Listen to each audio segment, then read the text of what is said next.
Programang ito ay rated SPG. Striktong patnubay at gabay ng magulang ang kailangan. Maaaring may masiselang tema, lengguwahe, karahasan, sexual, horror o droga na hindi angkop sa mga bata.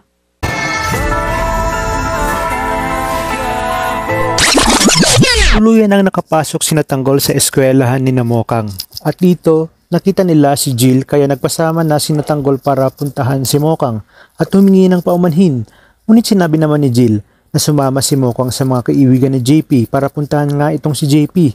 Kaya naman agad na sinabi ni Tanggol na delikado si Mokang dahil alam niyang manyakis itong si JP. Maya-maya pa ay nakita nila ang mga kaibigan ni JP. Tinanong ni Tanggol kung nasaan si Mokang ngunit nag-angas pa ang mga ito. Kaya naman pinaubayan ni Tanggol sa kanyang tropa ang mga alipores ni JP. Sa pagpasok ni Tanggol ay agad niyang hinablot ang manyakis na si JP at pinagbubugbog hanggang sa tutukan niya na ito ng baril. Umawat si Mokang ngunit sinabi ni Tanggol na kapag hindi ito gumanti kay JP ay tutuluyin niya na nga ito. At para matigilan ang galit na si Tanggol ay inupakan na nga ni Mokang at sinapak ang hayop na si JP.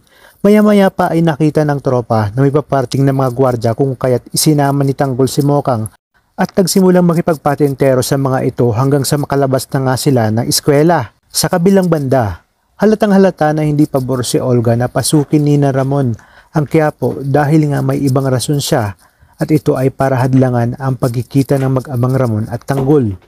Susuguri ng mga tauhan ni Amanda ang grupo ng mga nagtangkang pasukin ang kanilang teritoryo. At sa pagdating ni Amanda ay walang habas niyang pinagbabaril ang mga ito.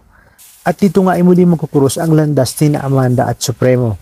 Kung kaya't dito na magsisimula ang walang katapusang alitan at paghihiganti ng magkabilang panig. Kaya naman mga kapamilya, kapit lang dahil napakarami pa nating dapat abangan. Dito lang sa bagong paborito ng sambayanan, ang FPJ's Batang Quiapo.